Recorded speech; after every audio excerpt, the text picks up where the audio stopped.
যে পরের মেয়েকে সম্মান করতে পারে না, সে নিজের বোনের সাথে শুইনি, তার কি মানে?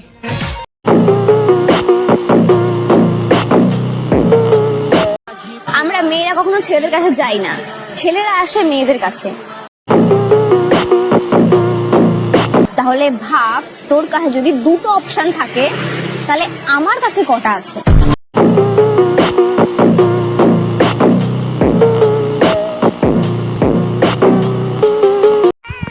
আমার মেয়েকে আমি একটাই শিক্ষা দেব, স্কুল কলেজে অন্তত একটা করে বয়ফ্রেন্ড রাখবি,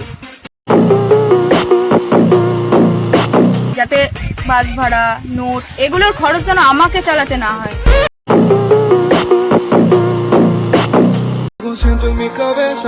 আপনি জেনে খুবই অখুশি হবেন যে ভদ্রতার খাতিরে আমি আপনাকে সম্মান করি ঠিকই, আসলে আমি আপনাকে বলেও মনে করি না।